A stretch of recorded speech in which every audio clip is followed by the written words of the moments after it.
चालू हो गया यूट्यूब चैनल आपका।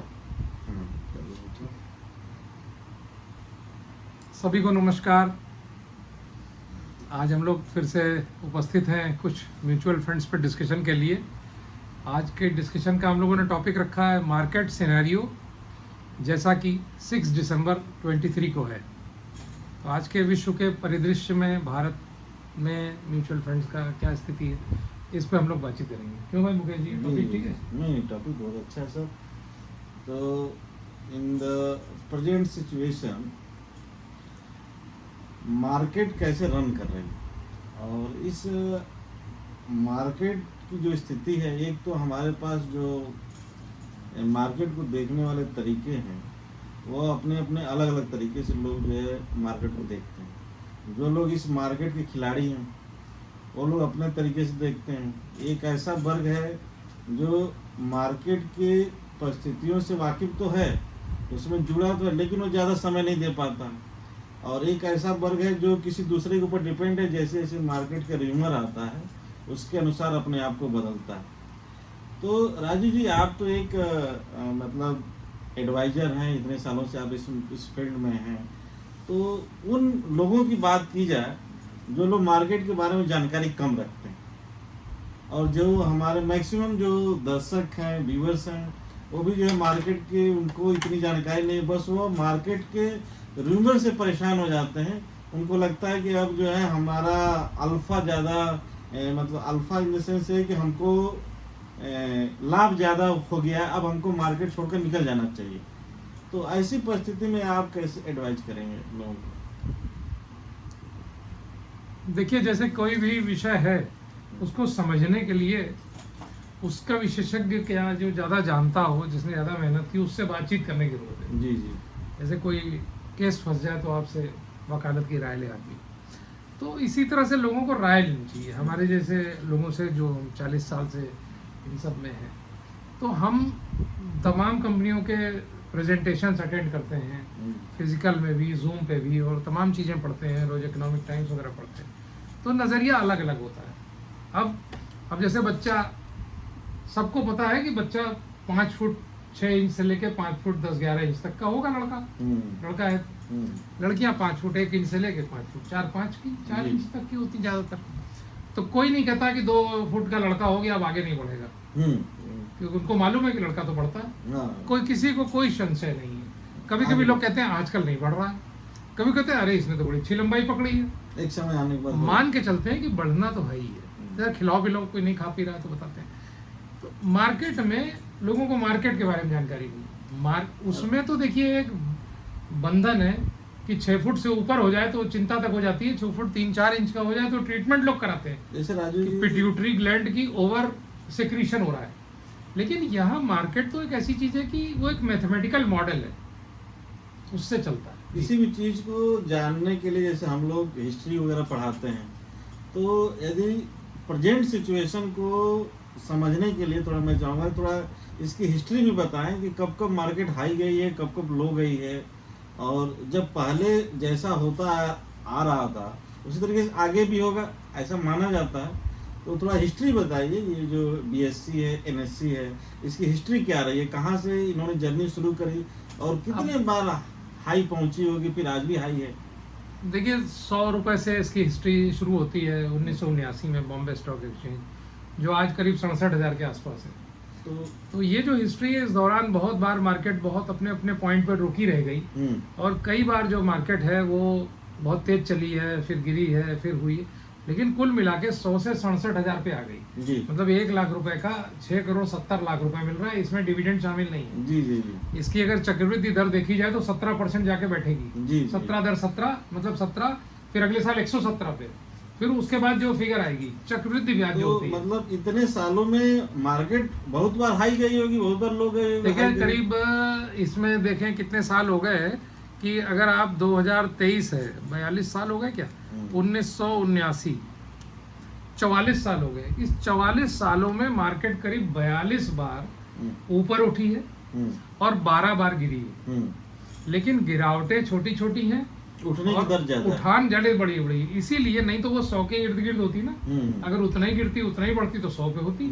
लेकिन क्या है, बढ़ी बहुत बहुत है बीच बीच में, गिरते गिरते और बढ़ती है। गिरी कम कम है। अब जैसे गिरने में 3 बार ज्यादा गिरी, 2008 में 50-60%, 2020 में 40%, और अभी 1 साल पहले 20%। बाकी मार्केट 5% 7% गिरती है, तो कोई ज्यादा नहीं गिरती। कभी कभी एक होता है वैल्यू करेक्शन, होता है टाइम करेक्शन। कभी कभी होता है मार्केट गिरती तो 5-6% है, लेकिन वो 1 साल 2 साल 4 साल गिरी रह जाती है, तो भी लोग ऊब जाते हैं कि मैंने 5 लाख लगाया और अभी तक खाली 5,70,000 हुआ है, 4 साल हो गए। ये सब दिक्कत होती है। लेकिन जब एंट्री लीजिए लंबे समय के लिए तो अच्छा ही होता है। राजू जी, एक मार्केट का साइकिलिंग होता है, कितने साल में वो अपनी चक्र को साइकिलिंग को पूरा करता है? एक लमसम आइडिया है, क्योंकि इसके बारे में देखिए, पाना तो जनरली तो 3 से लेके 5 साल का ठीक समय होता है, एक चक्र समझ लीजिए, क्योंकि बीच में कुछ ठीक होता है तो हो जाता है। लेकिन और अच्छा समय रखा जाए, अगर 8-10 साल का रख लिया जाए तो वो चक्र बहुत अच्छा होता है। इसमें निश्चित रूप से फायदा होता है। ऐसा पाया गया कि 7 साल के चक्र में बहुत कम बार जो है नुकसान हुआ है। अगर रोलिंग रिटर्न्स एक चीज होती है, रोलिंग रिटर्न्स को देखा जाए, नहीं, हम तो म्यूचुअल फंड के ही कंटेस्ट में आपको बात नहीं करते उसी हैं। कंटेक्स्ट में कह रहा हूँ। म्यूचुअल फंड्स में भी जी। कुछ ऐसी स्टडीज थी कि 7 साल तक भी, जैसे पीक पे आदमी ने ले लिया तो उनको 7 साल तक भी ऊपर नहीं गया, तो मैक्सिमम 7 साल तक का हिस्ट्री रही है, वो ऊपर जाता है, बशर्ते सेक्टर फंड ना हो। सेक्टर अच्छा, फंड भी 8-9 साल में पॉजिटिव हो जाता है। राजीव जी, हम लोग अपने आप को तो म्यूचुअल फंड के बारे में ज्यादा जानकारी नहीं मानते हैं, लेकिन जो फंड मैनेजर है उनके दिमाग में भी तो ये बात होगी कि आज मार्केट हाई लेवल पर जा रहा है तो हमें क्या करना चाहिए। वो लोग देखिए, सोचते ये नहीं। आपने जैसे कहा मार्केट हाई लेवल पे जा रहा है, तो मार्केट हाई लेवल पे नहीं जा रहा है। मार्केट का जो एक पी रेशियो होता है, मार्केट की जो अर्निंग होती है, जैसे मान लीजिए कि सेंसेक्स इस समय 67,000 पे है, 67,000 है, और इसका पी रेशियो 22 है, करीब करीब 21 या 20 है बल्कि। तो आप 20 से भाग कर दीजिए तो देखिए 67,000 भागे 20, तो जो ये सेंसेक्स की कंपनियां हैं, ये 3350 की इसकी ईपीएस है, अर्निंग पर शेयर है। और जो 20 होता है, ये जो रेशियो है, पी रेशियो, ये दिखाता है कि मार्केट कितनी महंगी है। तो पिछले साल में भी मार्केट ऐसे 20 के आसपास रही है, और नीचे रही है, एक आध बार इससे ऊपर रही होगी, ज्यादातर लॉन्ग टर्म एवरेज के पास ही है मार्केट। हम लोग अगर 24 होता है पी रेशियो तो हम बोलते हैं थोड़ी सी महंगी है, ऐसा नहीं है। अब आप समझिए, अक्टूबर 21 में मार्केट 66,000 थी, आज मार्केट 67,000 है। अक्टूबर 21 से 23 आ गया, 2 साल 2 महीने हो गए, तो 2 साल 2 महीने में मार्केट 1,000 पॉइंट तो बढ़ी है। तो लंबे समय में कोई 3-4-5 साल में देखेंगे कोई ज्यादा इजाफा नहीं है। इधर तेजी हो रही है तो लोगों को घबराहट हो रही है, जो लोग उसकी गहराई नहीं जानते। अब आप समझिए, एक कंपनी से रिलायंस इंडस्ट्रीज है, 1 साल में 60,000-70,000 करोड़ कमाती है। जो बड़े बड़े बैंक हैं, HDFC, ICICI बैंक है, 1 साल में 10-15,000 करोड़ कमा लेंगे। TCS, इन्फोसिस इसी तरह हजारों करोड़ में कमाते हैं। तो आपको कमाई के साथ रहना है तो इन कंपनियों के पोर्टफोलियो में इन्वेस्टेड रहिए, तो फंड मैनेजर पे भरोसा रखिए। तो राजीव, जो मतलब जो फंड मैनेजर है हम लोगों के, वो तो 24 घंटे रिसर्च करते रहते हैं, कौन सी कंपनियां लिस्ट हो रही है, कौन सी कंपनियां और जो ग्रोथ कर रही है, किसका उनकी पूरी टीम होती है जी, उनकी पूरी टीम होती है।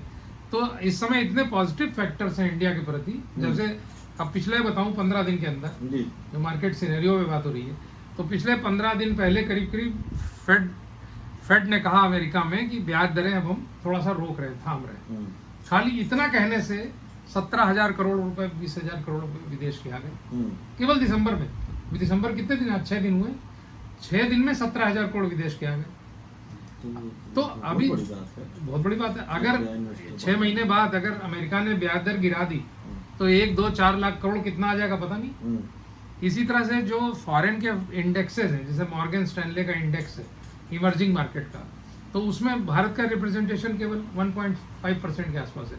ये धीरे धीरे बढ़ रहा है, क्योंकि इंक्रीमेंटल मनी अब चाइना में नहीं लगाया जाना चाहते हैं लोग, अब वो भारत में लगाना चाहते हैं। भारत के लोग का तो सस्ता भी है। लंबी वीडियो को न करते हुए बस यही कहेंगे कि जाते जाते आप ये बता दीजिए कि जो इन्वेस्टर डर रहे हैं वो डरे ना, और डर के आगे जीत है। डर के आगे जीत है। एक इंडिकेटर होता है market cap to GDP ratio, कि आज मार्केट का कैपिटलाइजेशन कितना है, वो जीडीपी रेशियो वो करीब 100 के आसपास है, वो कोई ज्यादा नहीं है। उस हिसाब से पी रेशियो के हिसाब से ज्यादा नहीं है। फंडामेंटल जो भारत के बहुत अच्छे दिख रहे हैं। अभी ब्याज दरें भारत में घटेंगी, अमेरिका में घटेंगी, आप सोचिए कितने 1,000 करोड़ आएगा। फाइनेंशियलाइजेशन ऑफ द सेविंग्स हो रहा है, स्मॉल कैप कंपनियां, क्रेडिट साइकिल बूम कर रही है, क्रेडिट साइकिल अच्छी जा रही है, बैंकों के पास एनपीए खत्म हो गया, देना है, नया जो है विनिर्माण के क्षेत्र में जा रहा है, इंफ्रास्ट्रक्चर में भारत में ग्रोथ हो रही है, जी पूरी दुनिया के लिए हमको को एक्सपोर्ट करना है, जी। तो सैकड़ों हैं मुकेश जी, कितनी देर तक बताते रहे वो सब कम पड़ जाएगा। तो ज्यादा आप लोगों को यदि कोई डर लगे तो हम लोग पास आइए, और हम लोग आपके 24 घंटे सेवा में लगे हैं। और राजू जी, जाते जाते अपना एक नंबर यदि आप शेयर करना चाहते हैं तो कर दीजिए। उसके बाद नंबर है मेरा 9838638369 और दूसरा एक नंबर है 94,154,59,218। तो आप लोगों का स्वागत है, आप बात करिए। ये लखनऊ इन्वेस्ट के करिए। हजरतगंज में ऑफिस है आपका, हाँ। जो सचिवालय मेट्रो स्टेशन के बगल में, आकाशवाणी के SBI बिल्डिंग के नीचे, पांडे इन्वेस्टमेंट करके। तो आप लोग आ सकते हैं और अपने देखिए, ये ठान लीजिए कि हमको पैसे को बढ़ाना है, तो जो भारत की कंपनियां जो पैसा कमा रही हैं उनके साथ हो जाना है। खूबसूरत सवाल के हमको खूबसूरत पैसे को जवाब के बढ़ाना साथ- है और भारत की बड़ी कंपनियों के साथ हो जाना है। खूबसूरत सवाल के साथ राजीव सर का खूबसूरत जवाब आपको मिलेगा। और बेहतर रहिए, पॉजिटिव रहिए। तो thank you very much. Thank you, नमस्कार। एक एक करके सर अपना काम करें, हम अपना लास्ट में करें।